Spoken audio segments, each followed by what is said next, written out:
south or even in the north to go to certification. It's a real investment for the producers in the north. They are looking for the certified material. The small producers cannot deliver it because they cannot pay for the certification. So this link between the big industry and the small producers in terms of financial support, perhaps for training, but also for certification, that could be a way to do it. Yeah, I see you coming. Sorry. To remove roadblock, I would like to see more readiness, for example, on the side of consumers. How can we educate people and make them understanding that using wood and paper products is not only, well, it does imply cutting trees, but that cutting of trees is okay, as this is one of the elements of good forestry.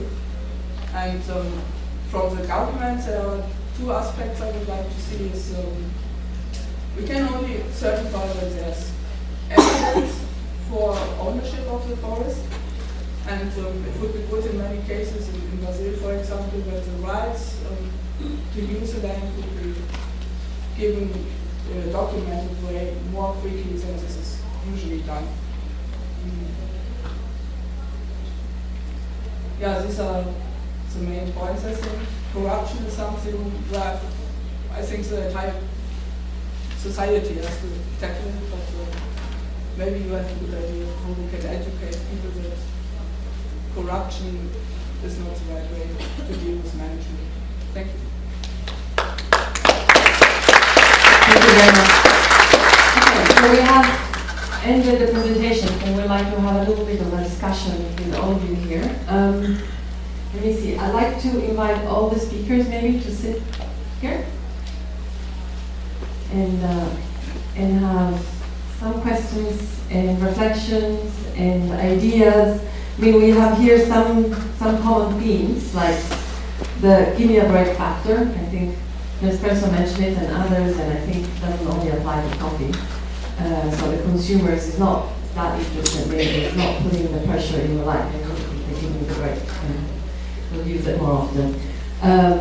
Weak policy frameworks or lack of policy frameworks, depends on how strong you want to put the accent. Corruption, I mean, I think they can all be clustered in the same group, but they have been mentioned pretty much by everybody. The time to convince the business has been worded in different ways, but how do you bring the business, how do you convince them that it's important to be part of the solution? This was mentioned by somebody else as being the way forward, but the business has to be involved, but the problem is that not always it sees the convincing case to be involved, or it doesn't see the results for him, or it just doesn't see the problem. So these are some of the issues that I picked up, but I'd like to hear from you. What do you think, based on your experience, what is your experience in terms of roadblocks? What is your experience in terms of solutions? If you have a message for any of them, or if you have a question. So it's very open, open type of exchange. We'd like to take some of your points. We have, well, maybe if we just have at least one microphone, right? And then we need I'll give you one. So if you have who wants to start, please state your name, your organization, and your comment, question. If it's a question, please specify to whom is the question.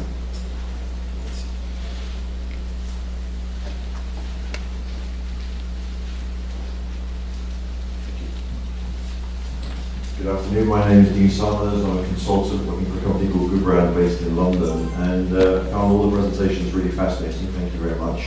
But I had one specific question. I was interested particularly in the research that you shared with us, Laura. And I saw there was a section on education and government policy. And frequently when we talk about government policy, we sort of immediately jump to taxation or regulatory frameworks. One thing that's worked very well, I think, in the area of fair trade and in social conditions in supply chains has been education. I know that my own children have had experience of being taught about fair trade and social strategy in supply chains as part of the national curriculum in the United Kingdom. And I was wondering whether anyone on the panel has any experience of how an appreciation of conservation and biodiversity and ecosystem preservation could be introduced into government education strategy rather than just beating companies up with more and heavier taxation.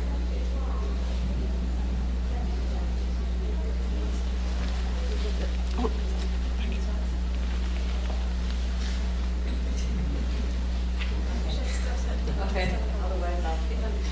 That's a really interesting point. We very clearly came out with distinct groups that policy and regulation was one group of answers, and then educating consumers and the public and educating business came through as different ones. But I don't think we had one suggestion for educating government.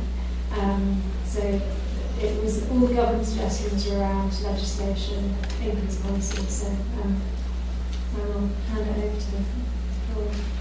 Certification.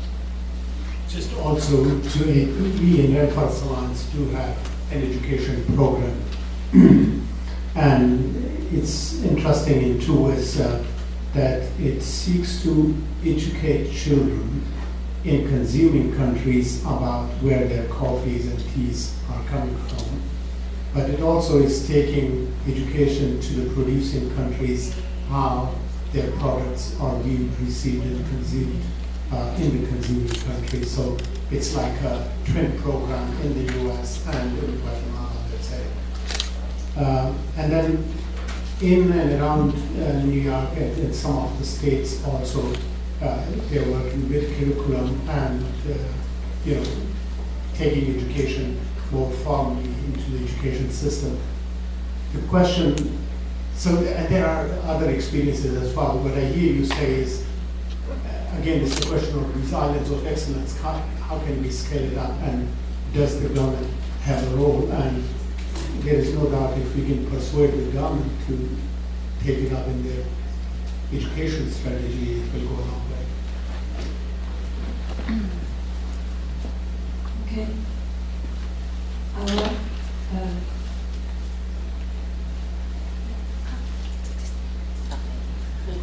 Sorry, we only have 2 minutes.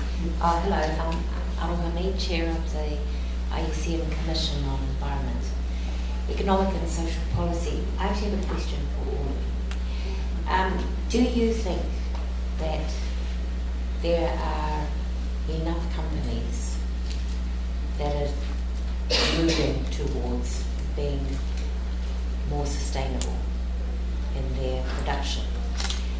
And do you think the number is increasing at an acceptable, at a good rate? Or are the companies that are like friendly to the environment, are they still a very, very small percentage? Because I don't really have any notion of the scale by which private sector companies are moving forward. I hear isolated stories, but I don't get a collective sense that is it enough to make a difference. I guess I'll just pass it along the row. No, I think it's a very good question, and our sense is that there have been some leading companies around for quite some time who've been doing some great work, but the rate of pick-up and increase seems to me somewhat slow. From our experience, we are suppliers, as our cooperatives are organizing an exporting company. We receive more and more requests for shipping sustainable coffee. We see that some companies were visionaries. That in the coffee industry at least, the time is past for the Me Too effect and for the corporate philanthropy. We do see in this industry, which is very important for developing countries, that the companies that took the challenge and are leading in sustainability are also leading in the marketplace. So it became a matter of survival. So now the thing is accelerating so quick, everyone wants to join it, but unless it's in the center of the core of the company, you cannot do it like the peripheric work on sustainability. It has to be in the core. The farmer has to be in between. Otherwise you don't get quality. Without farmer, there's no product. So we see a lot of progress in terms of the competitive environment. Most are out, but they are having so much pressure to join in. So I see acceleration. Sorry. I think that, and I saw that in the past 2 or 3 years, there is a real acceleration in the engagement and the commitment of the company on sustainability. And I feel like you were saying, Juan Carlos, that tomorrow in the future, you will not be able to sell your product if you are not able to show that you are doing this in a sustainable way and taking also care about how your product is produced. And but I think that to come back to the presentation we made, I think it would be a mistake to think that all the solution will come from the companies, and we need to think that it's because the companies are not interested or not moving enough fast that we will not have this progress. I think it needs to be a global dynamic coming from all the stakeholders. And this is why the education also is important. The companies have the role to propose a product to consumers. And we need also to have consumers knowing exactly what they want to do and giving value to a sustainable product. Because otherwise the companies will be in a difficult situation to sell the product if the consumers are not ready to value this ecological part in the product. So this is the role and the responsibility of all the stakeholders by the education, the role also of the NGOs to facilitate the link also with the government, to help to create this dynamic and to make the consumers, everything starts probably by the consumers. So they need to expect this kind of product. But to answer to your specific question, yes, my feeling is that there is a strong evolution. I've been working on sustainability for some years now, and I really see the difference since 2 or 3 years. Thank you. I see a difference, but on another level. I would say it's important to make a difference between the different companies you're asking for. We see that there's a trend in the big companies which are in the spotlight of the public asking for certification. We have a lot of, in FSC, we have a lot of paper producers who don't have the best reputation in the environment. They are asking for certified material. What we don't see is that many forest managers who are not in the spotlight say, hey, we want to be certified, because certification is a trouble for them. In the end, they have much better market access. They can sell to this big paper industry or to this big IKEA, for example, much better. But it's a question of managing risk for all of them. And so I think the higher the risk, the more interest in certification. The other thing is that we need you NGOs to make sure that the big companies who are asking for the certification and for the proof that they are on the right side of the world, that these companies don't ask for quick and dirty certification. So it's important that we also see the quality of certification, and you can help to educate the big companies asking for certification. Yeah, I think in response to your question, I think it is a case that there's been a few leading companies who have almost had to test the theory, which is why we've got lots of case studies, because they've all been working on their own solutions in isolation. So there's, the same case studies keep coming up again and again at conferences.